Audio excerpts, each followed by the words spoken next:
എന്ന വേദഭാഗത്തിലേക്ക് നമ്മൾ പോകുവാൻ താല്പര്യപ്പെടുകയാണ്. ഇന്ന് പകൽക്കാലം നമുക്കൊരു ഉറപ്പാണ്, ജീവിതത്തിൻ്റെ ഏത് പ്രശ്നത്തെയും അതിജീവിക്കാൻ കഴിയുന്നത് നമ്മുടെ വിശ്വാസമാണ്. വിശ്വാസമുണ്ടെങ്കിൽ ഏത് പ്രശ്നങ്ങളെയും നമുക്ക് ചാടിക്കടക്കാൻ കഴിയും. ഏത് പ്രശ്നത്തിൻ്റെ മുന്നിലും നമുക്ക് പിടിച്ചു നിൽക്കാൻ കഴിയും. അടിസ്ഥാനപരമായിരിക്കേണ്ട കാര്യം വിശ്വാസം എന്നുള്ളതാണ്. നമ്മുടെ ഈ മാസത്തെ നമ്മൾ ചിന്തിച്ചു വരുന്ന വിഷയം ഇൻക്രീസ് ഇൻ ഫെയ്ത്ത്, വിശ്വാസത്തിൽ ഉള്ള വർധനവ്, വിശ്വാസത്തിൽ വർദ്ധിക്കുക, വിശ്വാസത്തിൽ വളരുക. സ്തോത്രം, ഹല്ലേലൂയ. ഞാൻ ഒരു കാര്യം പറയാം, നമ്മുടെ ക്രിസ്തീയ ജീവിതം ആത്മീകമായി മുന്നേറ്റം പ്രാപിക്കുന്നതിന് അടിസ്ഥാനപരമായിരിക്കുന്ന കാര്യം വിശ്വാസമാണ്. വിശ്വാസത്തിൽ ജീവിക്കാത്ത ഒരു ദൈവപൈതലിന് ജീവിതത്തിൽ ഒന്നും പ്രാപിക്കാൻ കഴിയത്തില്ല. ഈവൻ സ്വർഗത്തിൽ പോലും പ്രാപിക്കാൻ കഴിയത്തില്ല എന്നാണ് ഞാൻ വിശ്വസിക്കുന്നത്. കാരണം അതിന് ലഭിക്കുന്നത് എങ്ങനെയാ? വിശ്വാസത്തല. ഹല്ലേലൂയ, സ്തോത്രം, ആമേൻ. അബ്രഹാം വിശ്വസിച്ചത്, സ്തോത്രം, കൈപ്പണിയല്ലാത്തൊരു ഭവനം തനിക്കായി ഒരുക്കിയിരിക്കുന്നുവെന്ന് അബ്രഹാം എങ്ങനെ എന്ത് ചെയ്തു? വിശ്വസിച്ചു. ഹല്ലേലൂയ. അങ്ങനെയെങ്കിൽ നമ്മൾക്ക് ജീവിതത്തിൽ ഒരു ഉറപ്പുണ്ടാകണം. നമ്മൾ ഇറങ്ങിത്തിരിച്ചതും കർത്താവിനെ രക്ഷിതാവായി സ്വീകരിച്ചതും കർത്താവിനെ പിൻപറ്റിയതും ഒക്കെ നമുക്ക് വേണ്ടി ഒരുക്കിയിരിക്കുന്ന ഒരു സ്വർഗമുണ്ട്. ആ സ്വർഗത്തിൽ പോകണമെന്നുള്ള വിശ്വാസം നമ്മുടെ ജീവിതത്തിൽ ഉണ്ടാകണം. ഹല്ലേലൂയ. ഈ വിശ്വാസമാണ് ഇതിനൊക്കെ അടിസ്ഥാനമായിരിക്കുന്നത്. ഹല്ലേലൂയ. അപ്പോൾ നമ്മൾ വിശ്വസിച്ചുകൊണ്ട് ചിലതൊക്കെ പ്രാപിക്കാൻ കഴിയണം. വിശ്വസിച്ചുകൊണ്ട് പ്രാപിക്കണം. നമ്മൾ എപ്പോഴും ഞാൻ ഓർപ്പിക്കുന്നു, I am not talking about the രക്ഷയ്ക്ക് ആധാരമായൊരു വിശ്വാസത്തെക്കുറിച്ചല്ല പറയുന്നത്, വിശ്വാസത്താലുള്ള ജീവിതത്തെക്കുറിച്ചാണ് നമ്മളിവിടെ പ്രസംഗിക്കുന്നത്. ഇത് രണ്ടും വ്യത്യാസമുണ്ട്. സ്തോത്രം. രക്ഷയ്ക്ക് ആധാരമായ വിശ്വാസമുണ്ട്, വിശ്വാസത്താൽ ജീവിക്കുന്നൊരു ജീവിതമുണ്ട്. ആമേൻ, ഹല്ലേലൂയ. പിതാക്കന്മാരൊക്കെ വിശ്വാസ ജീവിതം നയിച്ചവർ ഒത്തിരി പേരുണ്ട്. വിശ്വാസത്തിൽ ഇറങ്ങിത്തിരിച്ചവരുണ്ട്. വിശ്വാസത്തിൽ തന്നെ കാലുകൾ മുന്നോട്ട് ജീവിച്ചവരുണ്ട്. കർത്താവിൻ്റെ വേലയ്ക്ക് വേണ്ടി വിശ്വാസത്തോടെ പോയവരുണ്ട്. സ്തോത്രം. ഇതൊക്കെ നമുക്ക് ചരിത്രങ്ങൾ നമ്മെ പഠിപ്പിക്കുന്നുണ്ട്. പക്ഷേ അങ്ങനെയെങ്കിൽ നമുക്കിന്ന് എത്രമാത്രം വിശ്വാസത്തിൽ കൂടെ എന്തെങ്കിലുമൊക്കെ പ്രാപിക്കാൻ നമുക്ക് പറ്റുന്നുണ്ടോ? വിശ്വാസത്തിൽ ജീവിക്കാൻ നമുക്ക് കഴിയുന്നുണ്ടോ? സ്തോത്രം. നമ്മുടെ വിശ്വാസത്താൽ നമുക്ക് ജീവിക്കാൻ കഴിയണമെന്നുള്ളത് കർത്താവ് ആഗ്രഹം. അതാണ് തിരുവനന്തപുരത്തിൽ കാണപ്പെടുന്ന എല്ലാവരുടെയും ഉദാഹരണങ്ങൾ നമ്മെ പഠിപ്പിക്കുന്നത്. ശതാധിപൻ കർത്താവിനോട് പറഞ്ഞ്, നീ ഒരു വാക്ക് എന്ത് ചെയ്താൽ മതി, ഒന്നും വേണ്ട. അപ്പം അവൻ്റെ ആ വിശ്വാസത്തിൻ്റെ ആ വളർച്ചയെ അവിടെ കാണാൻ കഴിയുന്നത്. വിശ്വാസത്തിൻ്റെ വളർച്ച, ഒരു വാക്ക് കൽപ്പിച്ചാൽ മതി എന്ന് പറയുന്ന വിശ്വാസം. നീ എൻ്റെ വീട്ടിൽ വരണ്ട, നീ ഇവിടെ ഇരുന്നു കൊണ്ട് ഒരു വാക്ക് പറഞ്ഞാൽ എൻ്റെ ബാല്യക്കാരന് സൗഖ്യം വരുമെന്ന് പറയുന്ന വിശ്വാസം. ആമേൻ. ഇറങ്ങിത്തിരിച്ച് കർത്താവിൻ്റെ വസ്ത്രത്തിൽ ഒന്ന് തൊട്ടാൽ എനിക്ക് സൗഖ്യം വരുമെന്ന് പറയുന്ന അല്ലെങ്കിൽ ആ ഒരു വിശ്വാസം. ഹല്ലേലൂയ. അപ്പോൾ വിശ്വാസത്തിൻ്റെ ഒരു വർധനവ് ദൈവമക്കൾക്ക് എപ്പോഴും ആവശ്യമാണ്. നമ്മൾ എല്ലാ ദിവസവും ഒരുപോലെ ഇരിക്കണമെന്നല്ല കർത്താവ് നമ്മെക്കുറിച്ച് ആഗ്രഹിക്കുന്നത്. ഒരു കുഞ്ഞു ജനിച്ചാൽ ആ കുഞ്ഞിനൊരു വളർച്ചയുണ്ട്, അല്ലേ? വളർച്ചയുണ്ട് ഓരോ കാലങ്ങൾ. അപ്പം വിശ്വാസം എന്ന് പറയുന്നത്, വിശ്വാസത്തിൻ്റെ വർധനവ് എന്ന് പറയുന്നത് ഒരു വൺ ഡേ പ്രോസസ് അല്ല. ഹല്ലേലൂയ. പെട്ടെന്ന് സംഭവിക്കുന്ന കാര്യമല്ല. ഇത് നമ്മുടെ ജീവിതത്തിൻ്റെ അവസാനം വരെ ഒരു പ്രോസസ്സാണ് വിശ്വാസത്തിൻ്റെ വളർച്ച എന്ന് പറയുന്നത്, വിശ്വാസത്തിൻ്റെ വർധനവ് എന്ന് പറയുന്നത്. സ്തോത്രം. കഴിഞ്ഞ ആഴ്ചകളിലൊക്കെ വിശ്വാസത്തിൻ്റെ വർധനവിനെ കുറിച്ച് പല ഭാഗങ്ങൾ, പലരുടെയും അനുഭവങ്ങൾ നമ്മൾ ചിന്തിപ്പടിയായി. ഇനി ഇന്ന് പകൽക്കാലം നമ്മൾ ചിന്തിക്കുന്നത്, സ്തോത്രം, എപ്രകാരമാണ് നമ്മുടെ വിശ്വാസം വർദ്ധിക്കാൻ കഴിയുന്നത്. How we can increase our faith, അല്ലെങ്കിൽ the steps for to increase our faith. വിശ്വാസം വർദ്ധിക്കേണ്ടതിനാവശ്യമായ ചില പടികൾ എന്താണ് എന്നുള്ളതാണ് നമ്മൾ ചിന്തിക്കുന്നത്. ഒത്തിരി പടികൾ പലതായിട്ട് നമുക്ക് ചിന്തിക്കാൻ കഴിയും. പക്ഷേ എല്ലാം ഒന്നും ഞാൻ ഇന്ന് എടുക്കുന്നില്ല. കുറഞ്ഞത് 2 സ്റ്റെപ്സ് മാത്രം ഞാൻ നിങ്ങളുമായി പറയാം. എപ്രകാരം നമ്മുടെ വിശ്വാസം വർദ്ധിക്കാൻ കഴിയും. സ്തോത്രം. നമ്മുടെ വിശ്വാസം വർദ്ധിക്കണമെങ്കിൽ നാം ചെയ്യേണ്ട കാര്യം എന്താണ് എന്നുള്ളതിനെക്കുറിച്ച് തിരുവചനത്തിൻ്റെ അടിസ്ഥാനത്തിൽ ഒത്തിരി കാര്യങ്ങൾ പറയാൻ കഴിയുമെങ്കിലും ഞാൻ അതിലേക്ക് പോകുന്നില്ല. 1-2 കാര്യങ്ങൾ നിങ്ങൾ ശ്രദ്ധയിൽ കൊണ്ടുവരാം. തുടർന്നുള്ള അടുത്ത ആഴ്ചയിൽ പറ്റില്ലെങ്കിലും തുടർന്നുള്ള അടുത്ത മാസങ്ങളിലൊക്കെ ഈ വിഷയം വീണ്ടും ആവർത്തിച്ചു വരുന്നത് കൊണ്ട് സമയം ലഭിക്കുന്നതായി വിശ്വസിക്കുകയാണ്. സ്തോത്രം. ഒന്നാമത്തെ കാര്യം വചനത്തിൽ വായിക്കുന്നു. ഒന്ന് വായിച്ചേ. 2 തിമോഥെയോസിന്റെ ലേഖനം 1-ാം അധ്യായം 12-ാം വാക്യം. 2 Timothy chapter 1 verse 12.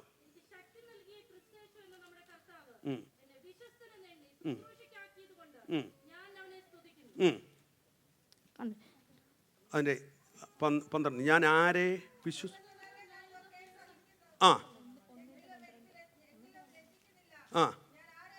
ഞാൻ ആരെ വിശ്വസിച്ചിരിക്കുന്നു. ഏതാ വായിച്ചത്? ആദ്യമേ വായിച്ചത് എന്തായിരുന്നു? 2 തിമോഥെയോസ് പറഞ്ഞത്. 2 തിമോഥെയോസ് 1:12. പൗലോസ് പറയുന്നു, ആരെ വിശ്വസിച്ചിരിക്കുന്നു എന്നറിയുന്നു. to know whom you have believed. ആരെയാണ് നമ്മൾ വിശ്വസിച്ചിരിക്കുന്നത്? ഹല്ലേലൂയ. അപ്പോൾ വിശ്വാസത്തിൻ്റെ ഒന്നാമത്തെ സ്റ്റെപ്പ് എന്ന് പറയുന്നത് നോ ഹൂം യു ബിലീവ്. നീ ആരെയാ വിശ്വസിച്ചിരിക്കുന്നത് എന്നതിൻ്റെ അടിസ്ഥാനത്തിലാണ്. അതിനോട് ചേർന്ന് ഒരു വാക്യം കൂടി വായിക്കാം. അബ്രഹാമിൻ്റെ ജീവിതത്തിലുള്ള ബന്ധത്തിൽ റോമർക്ക് ലേഖനം 4:17 വാക്യം.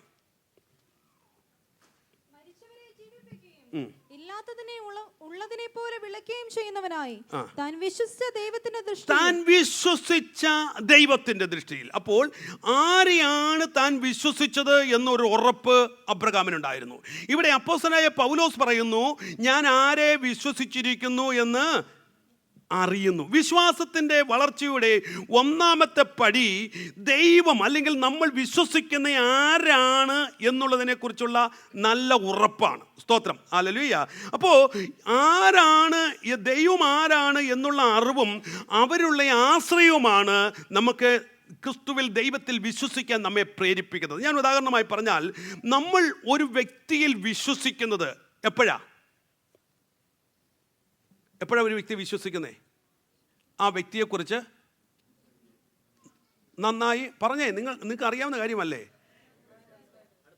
അടുത്തറിവുണ്ടെങ്കിൽ അല്ലെങ്കിൽ ആ വ്യക്തിയുടെ എക്സ്പീരിയൻസിനെ കുറിച്ച് അല്ലെങ്കിൽ അതിനെക്കുറിച്ച് ഒരു അറിവുണ്ടെങ്കിൽ മാത്രമേ നമ്മൾ വിശ്വസിക്കത്തുള്ളൂ, അല്ലേ? ചുമ്മാതെ കയറി ഒരു വ്യക്തിയെ വിശ്വസിക്കത്തില്ല. അറിയാതെ ഒരു വ്യക്തിയെ നമുക്ക് വിശ്വസിക്കാൻ പറ്റുമോ? പറ്റത്തില്ല. സ്തോത്രം. അപ്പോൾ നമ്മൾക്ക് ഒരു വ്യക്തിയെ വിശ്വസിക്കണമെങ്കിൽ ആ വ്യക്തിയെക്കുറിച്ച് നമുക്കൊരു അറിവ് വേണം. ഇല്ലെങ്കിൽ നമുക്ക് വിശ്വസിക്കാൻ വലിയ ബുദ്ധിമുട്ടാണ്. ഞാൻ ഉദാഹരണം പറഞ്ഞാൽ, നിങ്ങൾ വണ്ടിക്കകത്ത് യാത്ര ചെയ്യുമ്പോൾ സ്തോത്രം, അതിനകത്തൊരു ഡ്രൈവറുണ്ട്. ആ ഡ്രൈവറിന് ഇപ്പം ഡ്രൈവ് ചെയ്യുന്ന ആളിൽ നല്ല എക്സ്പീരിയൻസ് ആണെന്ന് നമുക്കൊരു ഉറപ്പുണ്ട്. അതുകൊണ്ടാണല്ലോ ഞാൻ കഴിഞ്ഞ ആഴ്ച ഫ്ലൈറ്റിൻ്റെ ഉദാഹരണം പറഞ്ഞു. അതുകൊണ്ടാണല്ലോ നമ്മൾ ബസ്സിനകത്ത് കയറി യാത്ര ചെയ്യുന്നത്. പക്ഷേ അപ്പോൾ അതിനകത്ത് വേറൊരു വ്യക്തി, നല്ല എക്സ്പീരിയൻസ് ഇല്ലാത്ത, അതിനെക്കുറിച്ച് വണ്ടി ഡ്രൈവിംഗ് അറിഞ്ഞുകൂടാത്ത ഒരു വ്യക്തി പെട്ടെന്ന് ഡ്രൈവർ സീറ്റിലേക്ക് കയറിയാൽ നമ്മൾ എന്ത് ചെയ്യും? നമ്മൾ ഇറങ്ങിപ്പോവും, അല്ലേ? ധൈര്യം പിടിച്ച് അതിനകത്ത് ഇരിക്കത്തില്ല. ആദ്യമേ എന്തുകൊണ്ടാണ് ഇരുന്നത്?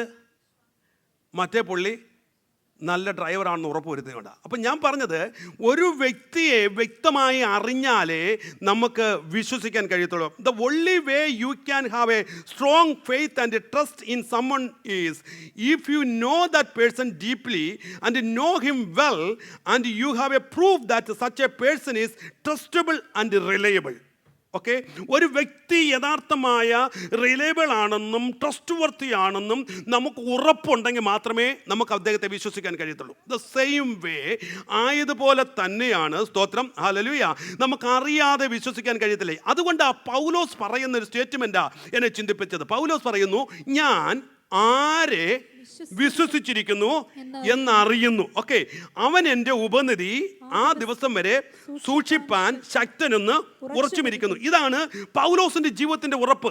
പൗലോസ് പറയാം, ഇവിടെ പൗലോസിന്റെ ഈ സ്റ്റേറ്റ്മെന്റ് പറയുമ്പോൾ ശ്രദ്ധിക്കണം, താൻ ആയിരിക്കുന്ന ഒരു കാരാഗ്രഹത്തിന്റെ അകത്താ. സ്തോത്രം എന്ന് പറഞ്ഞാൽ മരണത്തെ മുന്നിൽ കണ്ടുകൊണ്ട് താൻ കിടക്കുന്ന ഒരു സാഹചര്യമാണ്. എപ്പോൾ വേണമെങ്കിലും തൻ്റെ തല ഛേദിക്കപ്പെടാം. ഇങ്ങനെ കിടക്കുന്ന അവസരത്തിലാ തൻ്റെ നിജപുത്രനായ തിമോഥെയോസിനോട് പൗലോസ് പറയുന്നത്, സ്തോത്രം, അല്ലെങ്കിൽ ഞാൻ കാരാഗ്രഹത്തിനകത്ത് കിടന്നാലും, അവിടെ മറ്റു ഭാഗങ്ങൾ ചരിത്രം പറയുന്നത് അവൻ്റെ കൂടെ നിന്നവരെല്ലാവരും അവനെ വിട്ടുപോയൊരു സാഹചര്യമുണ്ട്. മറ്റു പലരും കാരാഗ്രഹത്തിൽ അടക്കപ്പെട്ടപ്പോൾ അല്ലെങ്കിൽ അവനെ പിൻപറ്റിയ പലരും പറയാൻ തുടങ്ങി, ഇവൻ കാരാഗ്രഹത്തിൽ അകപ്പെട്ട ജയിൽ പുള്ളിയായി, ഇനി അവൻ്റെ കൂടെ ഞങ്ങൾ നിൽക്കുന്നില്ല എന്ന് പറഞ്ഞ് പിന്മാറിപ്പോയ ആ ചരിത്രമൊക്കെ വചനത്തിൽ തന്നെ പൗലോസ് പറയുന്നുണ്ട്. പിന്മാറിപ്പോയ പല സന്ദർഭങ്ങളുണ്ട്. പലരും വിട്ടുപോയി, താൻ ഏകനായി കിടക്കുക. എന്നാൽ സ്തോത്രം, ഹല്ലേലൂയ, ഇങ്ങനെയൊക്കെ ആയിരുന്ന സാഹചര്യത്തിലും, ഹല്ലേലൂയ, പ്രശ്നം ആഞ്ഞടിച്ചപ്പോഴും കാരാഗ്രഹത്തിനകത്ത് കിടക്കുമ്പോഴും തൻ്റെ വിശ്വാസത്തിനൊരു ക്ഷീണം സംഭവിച്ചില്ല. എന്താ കാരണമെന്ന് ചോദിച്ചാൽ, അവൻ പറഞ്ഞിരിക്കുന്നു, സ്തോത്രം, ഞാൻ വിശ്വസിക്കുന്നത് ആരെയാണെന്ന് എനിക്കറിയാം. ഹല്ലേലൂയ, ഈ വിശ്വാസമാണ്, സ്തോത്രം. അതുകൊണ്ട് പൗലോസ് പറയാം, പൗലോസിന് ഉറപ്പുണ്ട് താൻ ആരെ വിശ്വസിച്ചിരിക്കുന്ന ദൈവം, താൻ വിശ്വസിക്കുന്ന ദൈവം ആരാണെന്ന് തനിക്ക് ഉറപ്പുണ്ട്. അവിടെ പറഞ്ഞിരിക്കുന്നു, ഈ ദൈവം എന്ത് ചെയ്യുന്ന, അവൻ എൻ്റെ ഉപനിധി ആ ദിവസം വരെ സൂക്ഷിപ്പാൻ ശക്തനെന്ന് തനിക്ക് ഉറപ്പുണ്ട്. ഇന്ന് പകൽക്കാലം അല്ലെങ്കിൽ ഏത് കഷ്ടതയുടെ മധ്യത്തിലും ഏത് പ്രശ്നത്തിന്റെ മധ്യത്തിലും നമ്മൾ സേവിക്കുന്ന ദൈവം ആരാണെന്നും അവൻ പറഞ്ഞിരിക്കുന്ന വാഗ്ദത്തം നിവർത്തിപ്പാൻ അവൻ ശക്തനാണെന്നൊരു ഉറപ്പ് അകത്തുണ്ടെങ്കിൽ നമുക്കും പറയാൻ കഴിയും, സ്തോത്രം, ഹല്ലേലൂയ, ഞാൻ വിശ്വാസത്തിൽ ക്ഷീണിക്കത്തില്ല. ആമേൻ. പൗലോസ് ഇവിടെ പറയുന്നത്, അല്ല എങ്കിലും ഞാൻ എന്ത് ചെയ്യുന്നില്ല, ലജ്ജിക്കുന്നില്ല. എങ്കിലും, ഹല്ലേലൂയ. എന്തുകൊണ്ടാ താൻ ലജ്ജിക്കുന്നില്ല എന്ന് പറയാൻ കാരണം? സ്തോത്രം, തൻ്റെ പ്രത്യാശ, തൻ്റെ വിശ്വാസം, തൻ്റെ ആശ്രയം ആരിലാണെന്നുള്ള ഉറപ്പ് ആർക്കുണ്ട്? പൗലോസിനുണ്ട്. ഹല്ലേലൂയ. മറന്നു പോകരുത്, the first step to increase your faith is to know to whom you are believed. ഹല്ലേലൂയ. നിങ്ങൾ വിശ്വസിക്കുന്ന ആരാണെന്നുള്ള ഉറപ്പാണ്. സ്തോത്രം, ഹല്ലേലൂയ. തൻ്റെ വിശ്വാസ ജീവിത യാത്രയിൽ പൗലോസ് വളരെ ബോൾഡായിട്ടാ, ഒരു ക്ഷീണം സംഭവിച്ചല്ല പറയുന്നത്, അല്ല ചഞ്ചലപ്പെട്ടല്ല പറയുന്നത്, ഭയപ്പെട്ടല്ല പറയുന്നത്. സ്തോത്രം, തൻ്റെ ജീവിതത്തിൽ ഒട്ടനവധി പ്രശ്നം വന്നിട്ടുണ്ട്.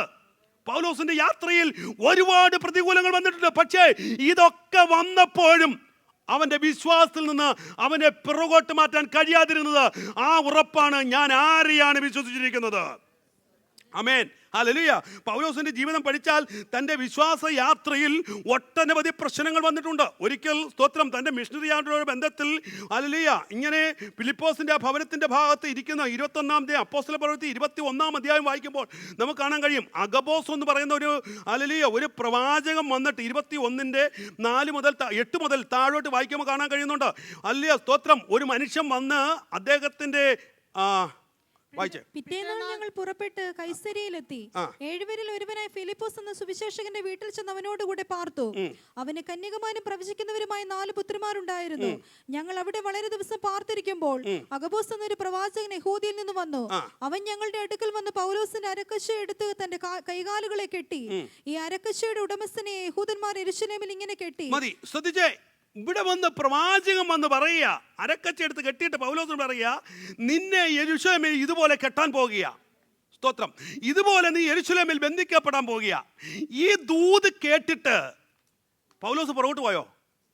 ഇല്ല. അതിൻ്റെ താഴോട്ട് വായിക്കുമ്പോൾ കാണാൻ കഴിയുന്നുണ്ട്. സ്തോത്രം, അവിടെ തൻ്റെ കൂടെയുള്ള യഹൂദന്മാരും സഹവിശ്വാസികളും വളരെ കേണു പറഞ്ഞു, പൊന്നു പൗലോസേ, അല്ല നീ പോവല്ലേ, നീ പോകല്ലേ. അല്ലെങ്കിൽ അവർ ആകെ വിഷമത്തിലായി, അവർ കരഞ്ഞ് നിലവിളിക്കാൻ തുടങ്ങി. അവസാനം അവനെ യാത്ര അയക്കുന്നത് ഭയങ്കര കണ്ണുനീരോടും വിലാപത്തോടുമാ. എങ്കിലും അതിൻ്റെ മധ്യത്തിൽ പൗലോസ് പറയുന്നു, നിങ്ങൾ എന്നെ പിന്തിരിപ്പിക്കരുത്. കാരണം, സ്തോത്രം, മുന്നിൽ ബന്ധനമുണ്ടെന്ന് എനിക്കറിയാം. പക്ഷേ ഞാൻ വിശ്വസിച്ചിരിക്കുന്ന ഒരു കർത്താവ് ഉണ്ടെങ്കിൽ, അവൻ എൻ്റെ ഉപനദി എന്നോട് പറഞ്ഞൊരു വാഗ്ദത്തമുണ്ടെങ്കിൽ അത് നിവർത്തിപ്പാൻ ശക്തനാണെന്ന് എനിക്ക് ഉറപ്പുണ്ട്. ആമേൻ, ഹല്ലേലൂയ. പൗലോസിന്റെ ജീവിതം നമ്മൾ പഠിച്ചാൽ ഒട്ടനവധി കഷ്ടതകളിൽ കൂടി പോയവരാ. ബന്ധനങ്ങളും കഷ്ടകളും തനിക്കായി കാത്തിരിക്കുന്നുവെന്ന് ഉറപ്പ് പൗലോസിനുണ്ടായിരുന്നു. അപ്പോസ്തല പ്രവൃത്തി 20-23 വാക്യം വായിച്ചേ. ബന്ധനങ്ങളും കഷ്ടങ്ങളും എനിക്കായി കാത്തിരിക്കുന്നു എന്ന് പരിശുദ്ധാത്മാവ് പട്ടണം തോറും സാക്ഷ്യം പറയുന്നതല്ലാതെ അവിടെ എനിക്ക് നേരിടുവാനുള്ളതൊന്നും ഞാൻ അറിയുന്നില്ല. അവിടെ അപ്പോൾ ഇങ്ങനെ പൗലോസിനോട് പരിശുദ്ധാത്മാവ് വരെ സാക്ഷ്യം പറയാ, കഷ്ടതകളും ബന്ധനങ്ങളും നിനക്കായി കാത്തിരിക്കുന്നു. ഇതൊക്കെ അറിഞ്ഞിട്ടും താൻ പുറകോട്ട് പോയോ? സ്തോത്രം, നമ്മളോട് ഇങ്ങനെ കാണാൻ ഒരു ദൂത് പറഞ്ഞാൽ പിന്നെ ഒരു സ്റ്റെപ്പ് നമ്മൾ മുന്നോട്ട് വെക്കുമോ? പോവോ? UK ഉറങ്ങി റെഡിയായി UK വരുന്ന കാര്യം പറയുമ്പോൾ പിന്നെ ഒരു പക്ഷേ ഇനി പോരും, അല്ലേ? ഹല്ലേലൂയ. അവിടെ വന്നപ്പോൾ അവർ പ്രവാചകൻ വിളിച്ച് പറഞ്ഞു, എൻ്റെ പൊന്നു സഹോദര, നീ അങ്ങോട്ട് പോകരുത്. നീ അങ്ങോട്ട് പോയാൽ ഭയങ്കര പ്രശ്നമാണ്, നിൻ്റെ ജീവിതത്തിൽ വലിയ വിഷയം സംഭവിക്കാൻ പോവുക, നീ അനർത്ഥത്തിൽ ചെന്ന് പെടാൻ പോകുക എന്നൊക്കെ വന്ന് ദൂത് പറഞ്ഞു തന്നിരിക്കട്ടെ. ഞാൻ നേരത്തെ പറഞ്ഞാൽ UK ആയതുകൊണ്ട്, അല്ലേ, പിന്നെ സെക്കൻഡ് ഓപ്ഷൻ നോക്കും. ഹല്ലേലൂയ. എന്നാൽ നോർത്ത് ഇന്ത്യയിലേക്ക് ഒരു മിഷണറി പ്രവർത്തനത്തിന് വേണ്ടി ഒരു വിളി കിടക്കുക. അങ്ങനെ പാൻ വേണ്ടി ഒരുങ്ങിയിരിക്കുമ്പോഴാ ഇതുപോലൊരു ദൂത് പറഞ്ഞേ. അപ്പോഴോ രണ്ടാമത്തെ ഓപ്ഷന് പോകുമോ? ഇല്ല, പോകത്തില്ല. സ്തോത്രം, ആമേൻ, ഹല്ലേലൂയ. അപ്പൊ പിന്നെ ഈ ദൂതിന്റെ മുന്നിൽ നമ്മൾ പിന്നെ ഒരു സ്റ്റെപ്പ് പോലും മുന്നോട്ട് വെക്കത്തില്ല, പുറകോട്ട് മാറിയിരിക്കും. കാരണം അവിടെ പ്രശ്നമാണ്. എന്നാൽ പൗലോസിന്റെ മുന്നിൽ വന്നിട്ട് ഇതുപോലെ ദൂത് പറയുക. സ്തോത്രം, കഷ്ടങ്ങളും പ്രശ്നങ്ങളും നിന്റെ മുന്നിൽ നിൽക്കുക. ഹല്ലേലൂയ. എന്നാൽ ഇതൊന്നും തന്നെ പുറകോട്ട് പിന്മാറ്റിയില്ല. അവിടെ മാത്രമല്ല, പല ഭാഗത്ത് പൗലോസിന്റെ കഷ്ടതകൾ നിങ്ങൾ ഓർത്ത് നോക്കിക്കേ.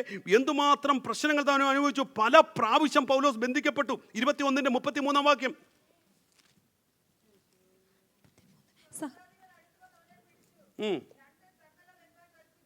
അവിടെ ബന്ധിച്ചു. അതിൻ്റെ 22-24 വാക്യത്തിൽ 31 വാക്യത്തിലൊക്കെ പൗലോസിന്റെ ബന്ധനത്തെക്കുറിച്ച് കാണുന്നു. അപ്പോൾ പല പ്രാവശ്യം ബന്ധിക്കപ്പെട്ടു. ആൾക്കാർ അവനെ പരിഹസിച്ചു. അവനെ ഭ്രാന്തുണ്ടെന്ന് അവനെ വിളിച്ചു പറഞ്ഞു. 26-24 വാക്യത്തിൽ അവന് ഭ്രാന്തുണ്ടെന്ന് വിളിച്ചു പറഞ്ഞു. ബുദ്ധിഭ്രമം അവന് സംഭവിച്ചു എന്ന് വിളിച്ചു പറഞ്ഞു. അപ്പോൾ മാത്രമല്ല, വീണ്ടും താഴോട്ട് വായിക്കുമ്പോൾ കപ്പൽ ഛേദമുണ്ടായി, അണലി വിഷം അവനെ ഏൽക്കേണ്ടി വന്നു. ചുരുക്കി പറഞ്ഞാൽ ഇത്രയും കാര്യങ്ങളൊക്കെ അവൻ്റെ ജീവിതത്തിൽ സംഭവിച്ചിട്ടും, ഞാൻ പറഞ്ഞതിൻ്റെ അർത്ഥം, ഇത്രയും പ്രശ്നങ്ങളൊക്കെ അവൻ്റെ ജീവിതത്തിൽ സംഭവിച്ചപ്പോഴും, ഇത്രയും കാര്യങ്ങൾ അനുഭവിച്ചപ്പോഴും താൻ ഒട്ടും പിന്മാറിയില്ല. പിന്മാറാതിരുന്നതിൻ്റെ കാരണം മറ്റൊന്നുമല്ല, ആരെയാണ് താൻ വിശ്വസിച്ചിരിക്കുന്നത് എന്നൊരു ഉറപ്പ് തനിക്കുണ്ടായിരുന്നു. സ്തോത്രം. 27-ാം അധ്യായത്തിൽ റോമിലേക്കുള്ള യാത്രയെക്കുറിച്ച് നമുക്ക് കാണാൻ കഴിയുന്നുണ്ട്. സ്തോത്രം. കപ്പൽ ഛേദമകപ്പെട്ടു. അതിൻ്റെ 18 മുതൽ 20 വരെയുള്ള വാക്യങ്ങൾ വായിച്ചാൽ നമുക്കറിയാം എന്തുമാത്രം പ്രശ്നമാണ് തനിക്കുണ്ടായത്. വായിച്ചേ. ഞങ്ങൾ കൊടുങ്കാറ്റിനാൽ അത്യന്തം വലയുക കൊണ്ട് പിറ്റേന്ന് അവർ ചരക്ക് പുറത്തു കളഞ്ഞു. 3-ാം നാൾ അവർ സ്വന്തം കൈയാൽ കപ്പൽ കോപ്പും കടലിൽ ഇട്ട് കളഞ്ഞു.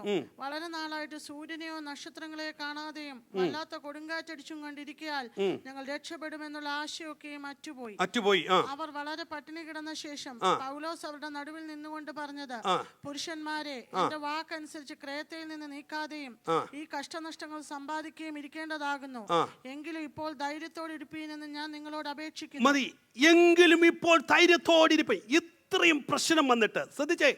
കപ്പൽ ഛേദം അകപ്പെട്ട് കപ്പൽ അതിൻ്റെ സ്തോത്രം നമുക്ക് കാണാൻ 10-14 ദിവസം സൂര്യനെ കാണുന്നില്ല, ചന്ദ്രനെ കാണുന്നില്ല. സ്തോത്രം. ചരക്കുകൾ മുഴുവനും ഇറങ്ങിക്കളഞ്ഞു. ചുരുക്കത്തിൽ പട്ടിണി കിടക്കുക.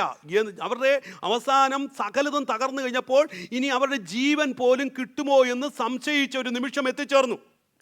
അതിൻ്റെ മധ്യത്തിൽ നിന്നുകൊണ്ട് പൗലോസ് പറയുന്നു, നിങ്ങൾ കാരണം എന്താണെന്നറിയാമോ? കാരണം എന്താ?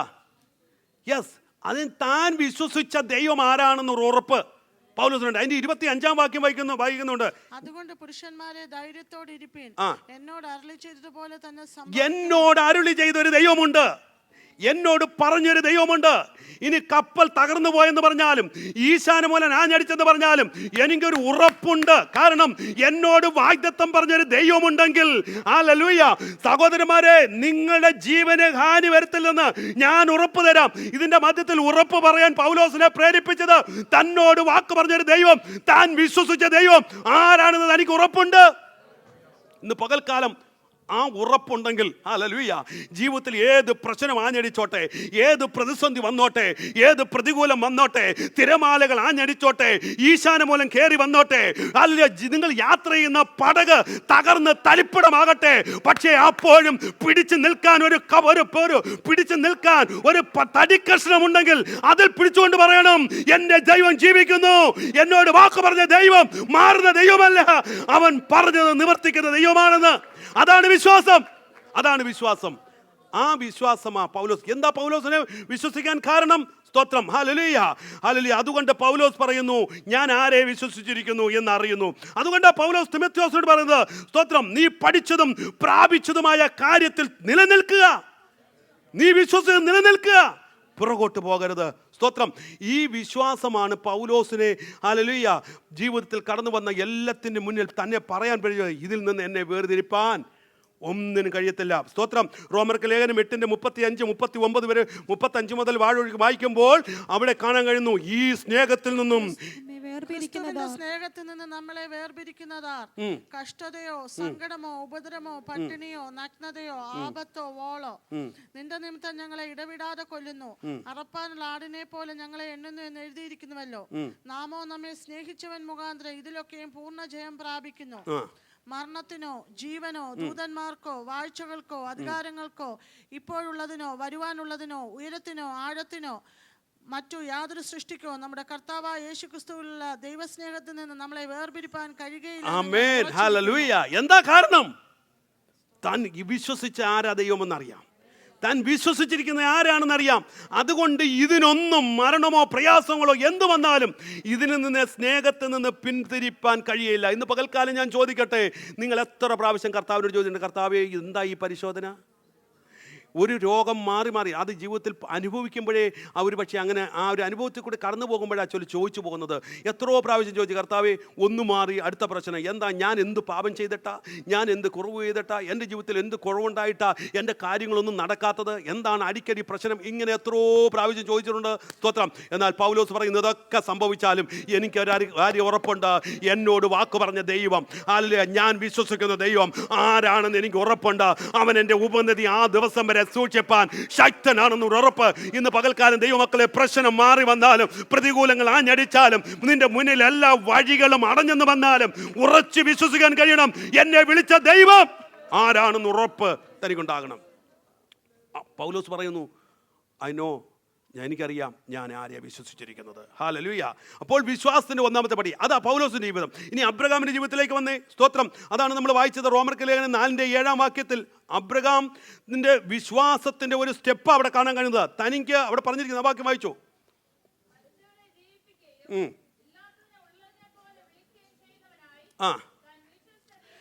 മതി, താൻ വിശ്വസിച്ച ദൈവം, അതാ എൻ്റെ പോയിന്റ്. സോ അതിൻ്റെ അർത്ഥം he know to whom he is believe. അല്ലെങ്കിൽ ആരെയാണ് താൻ വിശ്വസിക്കുന്നതെന്ന് ആർക്കറിയാം? അബ്രഹാമിന് അറിയാം താൻ വിശ്വസിച്ച ദൈവം എന്നാണ് അവിടെ പറഞ്ഞിരിക്കുന്നത്. അപ്പോൾ തനിക്കൊരു ഉറപ്പുണ്ടായിരുന്നു താൻ ആരെയാണ് വിശ്വസിക്കുന്നത്. ഇവിടെ അബ്രഹാം പറഞ്ഞിരിക്കുന്നത് താൻ വിശ്വസിച്ച ദൈവം. ഈ ദൈവത്തിൻ്റെ വിശേഷതകളെ കുറിച്ച് അവിടെ എടുത്തു പറയുന്നുണ്ട്. എന്താ പറഞ്ഞിരിക്കുന്നത്? ഈ ദൈവം ആരാണെന്ന്? മരിച്ചവരെ ജീവിപ്പിക്കുകയും ഇല്ലാത്തതിനെ ഉള്ളതിനെ പോലെ വിളിക്കുകയും ചെയ്യും. ഇവിടെ പറഞ്ഞിരിക്കുന്നു മരിച്ചവരെ ജീവിപ്പിക്കുകയും ഇല്ലാത്തതിനെ ഉള്ളതുപോലെ വിളിച്ച്. ഓക്കെ, ഇത് വിശ്വസിക്കാൻ ശ്രദ്ധിക്കണം. ഇവിടെ 2 ക്ലോസ് പറയുന്നുണ്ട്. ഒന്ന്, മരിച്ചവരെ ജീവിപ്പിക്കുന്നു. 2, ഇല്ലാത്തതിനെ ഉള്ളതുപോലെ വിളിച്ചു വരുത്തുന്ന ഒരു ദൈവം. ഈ 2 കാര്യങ്ങളും സ്തോത്രം അബ്രഹാം വിശ്വസിക്കാൻ തൻ്റെ മുന്നിൽ എന്തെങ്കിലും എവിഡൻസ് ഉണ്ടായിരുന്നു? സ്തോത്രം. ഇന്ന് ഞാൻ പറയാം, മരിച്ചവരെ ഉയർപ്പിക്കുന്ന ദൈവമാണെന്ന് നിങ്ങൾക്ക് വിശ്വസിക്കാൻ വല്ല പ്രയാസമുണ്ടോ? വല്ല പ്രയാസം ഉണ്ടോന്ന്? വിശ്വാസം, മരിച്ചവരെ ഉയർപ്പിക്കാൻ എൻ്റെ ദൈവത്തിന് കഴിയുമെന്ന് വിശ്വസിക്കാൻ വല്ല ബുദ്ധിമുട്ടുണ്ടോ? എന്താ ഇല്ലാത്തെ? എന്താ ഇല്ലാത്ത? കാരണം മറ്റൊന്നുമല്ല, ദൈവത്തിൻ്റെ വചനം വ്യക്തമായി കിടക്കുക. അവൻ മരിച്ച് ഉയർപ്പിച്ച ചരിത്രം കിടക്കുക. മരിച്ച് 3 ദിവസം കഴിഞ്ഞ് നാറ്റം വെച്ചാൽ ലാസറിനെ ഉയർപ്പിച്ച ചരിത്രം കിടക്കുക. അല്ല, വിധവയുടെ മകനെ ഉയർപ്പിച്ച ചരിത്രം കിടക്കുക. ഇത്രയും ചരിത്രം പിറകെ കിടക്കുമ്പോൾ എനിക്ക് വിശ്വസിക്കാൻ വലിയ പാടൊന്നുമില്ല. പക്ഷെ അബ്രഹാമിന്റെ കേസ് നോക്കിക്കേ. ഹലോ, അതിന് മുന്നേ മരിച്ചു ഉയർപ്പിച്ച ചരിത്രം അബ്രഹാമിനില്ല. ഉണ്ടോ? കേട്ടിട്ടുണ്ടോ? ഇല്ല, ഒരു ചരിത്രം കേട്ടില്ല. ഇത് കേൾക്കാതെയാ, ഈ സംഭവത്തെ കുറിച്ച് അറിവില്ലാതെയാ അബ്രഹാം വിശ്വസിക്കുന്നത് മരിച്ചവരെ ഉയർപ്പിക്കാൻ കഴിയുന്ന ഒരു ദൈവമുണ്ടെന്ന്. ആമേൻ, സ്തോത്രം, ഹല്ലേലൂയ. അപ്പം നമ്മുടെ വിശ്വാസവും നമുക്ക് ഒത്തിരി എവിഡൻസ് ഉണ്ട്, ഒത്തിരി കാര്യങ്ങൾ നമുക്ക് വിശ്വസിക്കാൻ അല്ലെ ലോജിക്കായിട്ട് ഒത്തിരി കാര്യങ്ങൾ നമ്മുടെ പിറകിലുണ്ട്. എന്നിട്ടും നമുക്ക് വിശ്വസിക്കാൻ പറ്റുന്നോ? അവിടെയാ ചോദ്യം. എന്നിട്ട് നമുക്ക് വിശ്വസിക്കാൻ പറ്റുന്നോ? സ്തോത്രം. നമുക്ക് വിശ്വാസമില്ല. നമ്മുടെ വിശ്വാസത്തിൻ്റെ കുറവാ പലതും ജീവിതത്തിൽ സംഭവിക്കാത്തത്. ദൈവത്തിൻ്റെ പ്രവൃത്തി ഇന്നും മരിച്ചവരെ ഉയർപ്പിക്കാൻ ദൈവത്തിന് കഴിയും. ചരിത്രമുണ്ട്. ഹല്ലേലൂയ, സ്തോത്രം. അല്ല, തിരുവനന്തപുരത്ത് അനേക മിഷണറിമാരെയും മരിച്ചവരെ ഉയർപ്പിച്ച ചരിത്രം ഇവിടെയുണ്ട്. സ്തോത്രം. നമ്മുടെ 13 പേരെ ഉയർപ്പിച്ച വിഗിൾസ്വർത്ത്. Yes, hallelujah. 13 പേരെ മരിച്ചവരെ ഉയർപ്പിച്ച വ്യക്തി അദ്ദേഹം. ഹല്ലേലൂയ, 13 പേരെ. അപ്പം മരിച്ചവരെ ഉയർപ്പിക്കാൻ ദൈവത്തിന് കഴിയും. അത് വിശ്വാസത്തിൻ്റെ അടിസ്ഥാനമാണ്. നമ്മൾ ആ വിശ്വാസത്തിലെങ്ങും വന്നിട്ടില്ല. ഹല്ലേലൂയ, സ്തോത്രം. മരിച്ചവരെ ഉയർപ്പിക്കാതെ പോട്ടെ, നല്ലൊരു തലവേദന വന്നാൽ സൗഖ്യമാക്കുമെന്ന് വെച്ചാൽ നമുക്ക് നല്ല ഉറപ്പില്ല. പിന്നെ നീ മരിച്ചവരെ ഉയർപ്പിക്കുന്നത്. അല്ലേ? സ്തോത്രം. എൻ്റെ മുന്നിൽ നിൽക്കുന്ന ഒരു പ്രശ്നം ഒന്ന് മാറുമെന്ന് വിശ്വസിക്കാൻ നമുക്ക് പറ്റുന്നില്ല. ഹല്ലേലൂയ. എൻ്റെ മുന്നിൽ കിടക്കുന്ന ഡോക്ടർ എഴുതി തന്നിരിക്കുന്ന വിധിയെ മാറ്റി എഴുതാൻ കർത്താവിന് കഴിയുമെന്ന് ചോദിച്ചാൽ നമുക്ക് രണ്ടാമതൊന്നും കൂടെ ഒന്ന് ഇരുന്ന് ആലോചിച്ചിട്ടേ വിശ്വസിക്കത്തുള്ളൂ. സ്തോത്രം. ഹല്ലേലൂയ. ആമേൻ. ഇവിടെ അബ്രഹാമിനെ സംബന്ധിച്ചോളം പറഞ്ഞിരിക്കുകയാണ്, മരിച്ചവരെ ഉയർപ്പിക്കുന്ന ഒരു ദൈവം. രണ്ടാമത് പറയാ, ഇല്ലാത്തതിനെ ഉള്ളതുപോലെ വിളിച്ചു വരുത്താൻ കഴിയുന്ന ഒരു ദൈവം. ആമേൻ. ഇതാ വിശ്വാസം. ഈ വിശ്വാസം വേണം നമ്മുടെ ജീവിതത്തിൽ. ഹല്ലേലൂയ. നിങ്ങളുടെ മുന്നിൽ എല്ലാം അസാധ്യമെന്ന് പറഞ്ഞാലും നടക്കത്തില്ലെന്ന് പറഞ്ഞാലും അതിന്മേല് അല്ല ദൈവം പ്രവർത്തിച്ചാൽ അതിനെ മാറ്റിമറിക്കാൻ കഴിയുമെന്നും ഇല്ലാത്തതിനെ ഉളവാക്കാൻ കഴിയുന്ന ഒരു വിശ്വാസം നമ്മുടെ ഉള്ളിലുണ്ടാകണം. ആമേൻ. ഇന്നലെ വൈകിട്ട് സിസ്റ്റർ ബെറ്റി സാക്ഷ്യം പറയാനിടയായി തീർന്നു ഇംഗ്ലീഷ് വർഷിപ്പിന്. ഡോക്ടർമാർ എഴുതി കൊടുത്ത വിധി ഒരു സൈഡിൽ, മാനുഷിക തലത്തിൽ നടക്കത്തില്ലെന്ന് പറയുന്ന ഒരു സാഹചര്യം ഒരു സൈഡിൽ, തൻ്റെ ജീവിതത്തിൽ സംഭവിച്ച വലിയ കാര്യങ്ങളെക്കുറിച്ച് പറയാം. തനിക്ക് തലമുറ ജനിക്കുന്നതിനുള്ള ബന്ധത്തിൽ. സ്തോത്രം. ഒരു ട്യൂബ് എടുത്തു മാറ്റി, ഒരു ഓവറി എടുത്തു മാറ്റി, ഒന്നുമില്ല, ഒരു സൈഡ് മാത്രം, അതും ഡാമേജ് ആയിരിക്കുന്നു. ഡോക്ടർമാർ വിധി എഴുതി, ഇനി ഒരു തലമുറ നിനക്കുണ്ടാകത്തില്ല. അവരുടെ മുന്നിൽ വെച്ച് താൻ പറഞ്ഞു, ഇല്ല, എൻ്റെ ജീവിതത്തിൽ ഇത് സംഭവിക്കും, കർത്താവ് എൻ്റെ ദൈവം ജീവിക്കുന്നു. റിപ്പോർട്ടുമായി വീട്ടിൽ പോയി. Praise the Lord. ഹല്ലേലൂയ. സംഭവിക്കട്ടെ. അല്ല, ചില നാളുകൾ കഴിഞ്ഞപ്പോൾ ഇതേ സഹോദരി അതേ ഡോക്ടറിൻ്റെ അടുക്കൽ ചെന്ന് കഴിഞ്ഞപ്പോൾ റിപ്പോർട്ട് മാറ്റി എഴുതാൻ ദൈവത്തിന് കഴിഞ്ഞു. ആമേൻ. ഹല്ലേലൂയ. ഞാൻ പറഞ്ഞതിൻ്റെ അർത്ഥം വിശ്വാസമാണ് അടിസ്ഥാനമായിരിക്കുന്നത്. ഹല്ലേലൂയ. ആ സാധ്യതകളെ ഇല്ലാത്തതിനെ ഉള്ളതുപോലെ വിളിച്ചു വരുത്താൻ എൻ്റെ ദൈവത്തിന് കഴിയുമെന്ന് വിശ്വസിക്കാൻ കഴിയണം. ഇന്ന് പകൽക്കാലം നമ്മുടെ അവിശ്വാസമല്ലേ ഇന്നും പലതും നമ്മുടെ ജീവിതത്തിൽ നടക്കാത്തത്? നമ്മുടെ വിശ്വാസം എത്രയും വർദ്ധിച്ചിട്ടുണ്ട്. സ്തോത്രം. ഹല്ലേലൂയ. നമുക്ക് വിശ്വാസം വർദ്ധിക്കേണ്ട ആവശ്യങ്ങൾ പലപ്പോഴും ജീവിതത്തിൽ വരുന്നില്ല. ഞാൻ പറയുന്ന വിശ്വാസം നിങ്ങൾ കർത്താവിനായി യേശുവിനെ രക്ഷിതാവായി സ്വീകരിച്ച് ഇവിടെ വന്ന് ആരാധിക്കുന്ന വിശ്വാസത്തെക്കുറിച്ചല്ല ഞാൻ ഈ പറയുന്നത്. നിങ്ങളുടെ ജീവിതത്തിൽ സ്തോത്രം, നമ്മൾ പ്രാർത്ഥിക്കും, ദൈവത്തോട് പ്രാർത്ഥിക്കും വിശ്വാസം ഉണ്ടല്ലോ, വിശ്വാസമുണ്ട്. നമ്മുടെ വിശ്വാസത്തിൻ്റെ അടിസ്ഥാനം ഞാൻ പറയാം. കർത്താവേ, നമ്മൾ പ്രാർത്ഥിക്കും, കർത്താവേ എന്നെ സൂക്ഷിക്കണേ, എൻ്റെ വാഹനത്തെ സൂക്ഷിക്കണേ, എൻ്റെ ജോലി നഷ്ടപ്പെടാതെ പിന്നമ്പരൊന്നും തെറിച്ചു പോകാതെ സൂക്ഷിക്കണേ, കാലിൽ ജോലി ചെയ്യുമ്പോൾ കൈപ്പിഴകളൊന്നും വരല്ലേ, അനർത്ഥമൊന്നും വരല്ലേ, എൻ്റെ തലമുറയ്ക്ക് നല്ല ഭാവി കൊടുക്കണേ, നല്ല ജോലി കൊടുക്കണേ. ഇതൊക്കെ ഇങ്ങനെ നമ്മൾ പറയുക. ഇതൊക്കെ പ്രാർത്ഥിക്കുന്ന പ്രാർത്ഥനയാണ്. ഇതിനൊന്നും വലിയ വിശ്വാസമല്ല അടിസ്ഥാനം. ഇത് just you are communicating your needs to God. Doesn't need a deep faith for that. ഇതിനൊന്നും അല്ല വിശ്വാസം. ഞാൻ പറഞ്ഞതിൻ്റെ അർത്ഥമാണ്, തെറ്റിദ്ധരിക്കരുത്. രാവിലെ വൈകിട്ടും കുത്തിയിരുന്ന് പ്രാർത്ഥിക്കുന്നത് ആ പ്രാർത്ഥനയല്ല ഒരു വിശ്വാസം. അതിനല്ല വിശ്വാസം. നിങ്ങൾക്ക് വിശ്വസിക്കേണ്ടതായ അല്ലെങ്കിൽ വിശ്വാസത്തിൽ കൂടെ പ്രാപിക്കേണ്ട ഒന്നും നിങ്ങളുടെ ജീവിതത്തിൽ ആവശ്യമില്ല. ജോലിക്ക് ജോലി, വണ്ടിക്ക് വണ്ടി, വീടിന് വീട്, എല്ലാ സൗകര്യങ്ങളും ഉണ്ടല്ലോ. പിന്നെ വിശ്വസിച്ച് എന്താ പ്രാപിക്കേണ്ടുന്നേ? ഹലോ, വിശ്വസിച്ച് നേടേണ്ട എന്താ? ഇത് വിശ്വസിച്ച് നേടണമെങ്കിൽ ഞാൻ കഴിഞ്ഞ ആഴ്ച പറഞ്ഞ പോലെ ജോർജ് മുള്ളനെ പോലെ കുഞ്ഞുങ്ങളെ മുന്നിലിരുത്തിയിട്ട് പാത്രം എടുത്തു വെച്ചിട്ട് ഭക്ഷണമില്ലാതിരിക്കുമ്പോൾ കർത്താവേ ഈ കുഞ്ഞുങ്ങൾക്ക് ഭക്ഷണം കൊടുത്തതിനായി സ്തോത്രം എന്ന് പറയുന്നൊരു വിശ്വാസമാണ്. ജീവിതത്തിൽ വഴി അടഞ്ഞു നിൽക്കുമ്പോൾ, ജോലി ഇല്ലാതിരിക്കുമ്പോൾ കർത്താവേ എനിക്ക് ജോലി തന്നതിനായി സ്തോത്രം എന്ന് പറയുന്ന ആ ഒരു വിശ്വാസമാണ്. ഹല്ലേലൂയ. സ്തോത്രം. ഡോക്ടർമാർ എഴുതി തന്നൊരു വിധി നിന്റെ മുന്നിൽ നെഗറ്റീവായിട്ട് നിൽക്കുമ്പോൾ അതിൻ്റെ മേളിൽ കൈവച്ചിട്ട് വിശ്വസിച്ചോട് പറയണം, ഇത് റോങ് ആണ്, എനിക്ക് ഇതിലല്ല വിശ്വാസം, എനിക്ക് ജീവിക്കുന്ന ഒരു ദൈവമുണ്ടെങ്കിൽ എന്നെ ജീവനോട് ഇരുത്തുമെന്ന് പറയുന്ന ഒരു ദൈവമുണ്ടെന്ന് വിശ്വസിക്കാൻ കഴിയുന്ന വിശ്വാസം. സ്തോത്രം. ഞാൻ പറഞ്ഞതിൻ്റെ അർത്ഥം മനസ്സിലായോ? അല്ലാതെ രാവിലെ വൈകിട്ടും കർത്താവേ എനിക്ക് അത് തരണേ ഇത് തരണേ എന്ന് പറഞ്ഞ് പ്രാർത്ഥിക്കുന്നതിനല്ല ഡീപ്പ് വിശ്വാസം. അതിനല്ല നിന്റെ ഇൻക്രീസ് വിശ്വാസം. സ്തോത്രം. അതിനൊന്നും വലിയ വിശ്വാസമൊന്നും വേണ്ട. അത് നമ്മുടെ പാരമ്പര്യം മതി. ഹലോ, സ്തോത്രം. അത് നമ്മൾ സ്വാഭാവികമായിട്ട് ചെയ്തു വരുന്ന കാര്യമാണ്. സ്തോത്രം. എന്നാൽ വിശ്വാസം എവിടെയാണ് ആവശ്യം? വേഗത്തിൽ മുന്നോട്ട് വരും. ഇവിടെ അബ്രഹാമിനെ സംബന്ധിച്ചോളം അവിടെ പറഞ്ഞിരിക്കുന്നവൻ ആശയ്ക്ക് വിരോധമായി, ആശയ്ക്ക് വിരോധം, അവിടെ വിശ്വാസം. ഇമ്പോസിബിളായ ഒരു മണ്ഡലത്തിൽ ചെന്ന് നിന്നിട്ട് ഇത് നടക്കുമെന്ന് വിശ്വസിക്കാൻ കഴിയണം. ഹല്ലേലൂയ. ഒരു ദേശത്തിലേക്ക് ഒരു ദൈവമക്കൾ ഇല്ലാത്ത ഒരു ദേശത്തിലേക്ക് കാലെടുത്ത് വെച്ചിട്ട് കർത്താവേ ഈ ദേശത്തിലുള്ള ജനത്തെ എനിക്ക് തന്നിരിക്കാൻ, ക്രിസ്തുവിന് വേണ്ടി വേർതിരിച്ചിരിക്കാൻ സ്തോത്രം എന്ന് പറയുന്ന ഒരാഴമേറിയ വിശ്വാസം. സ്തോത്രം. ഹല്ലേലൂയ. അവിടെയാ വിശ്വാസം ആവശ്യം. ആമേൻ. ഒരു രോഗിക്ക് വേണ്ടി പ്രാർത്ഥിക്കുമ്പോൾ ഹല്ലേലൂയ, ആ പ്രാർത്ഥനയിൽ യേശുവിന്റെ നാമത്തിൽ സൗഖ്യം സംഭവിക്കുമെന്നൊരു വിശ്വാസം. ഹല്ലേലൂയ. അവിടെയാ വിശ്വാസത്തിന്റെ ആവശ്യം. വേഗത്തിൽ മുന്നോട്ട് പോകട്ടെ. ഹല്ലേലൂയ, സ്തോത്രം. ആമേൻ. ഇവിടെ അബ്രഹാമിനെ കുറിച്ച് പറയുന്നു, ആശയ്ക്ക് വിരോധമായി ആശയോടെ വിശ്വസിച്ചു. അപ്പോൾ ദ ഫസ്റ്റ് സ്റ്റെപ്പ്, വേഗത്തിൽ മുന്നോട്ട് പോയാ, the first step to increase our faith, to know whom you believe. വിശ്വസിച്ചിരിക്കുന്ന ആരെയാണെന്ന് തിരിച്ചറിയുക. രണ്ടാമത്തെ കാര്യം, the second step to increase our faith is stay focused. Stay focused. ലക്ഷ്യത്തിൽ നോക്കുക. ലക്ഷ്യം, നിങ്ങളുടെ ലക്ഷ്യം നിർണ്ണയിക്കുക. സ്തോത്രം. ഹല്ലേലൂയ. എബ്രായ ലേഖനം 12:2 വിശ്വാസത്തിന്റെ നായകനും പൂർത്തി വരുത്തുന്നവനുമായ യേശുവിനെ നോക്കുക. തന്റെ മുമ്പിൽ വെച്ചിരുന്ന മതി. വിശ്വാസത്തിന്റെ നായകനും പൂർത്തി വരുത്തുന്നതിനുമായ യേശുവിനെ നോക്കുക. ഓക്കെ. അപ്പോൾ വിശ്വാസത്തിന്റെ വളർച്ചയുടെ രണ്ടാമത്തെ പടി സ്റ്റേ ഫോക്കസ്ഡ്. ആ ക്രിസ്തുവിൽ കേന്ദ്രീകൃതമായ ഒരു ജീവിതം. ഓക്കെ.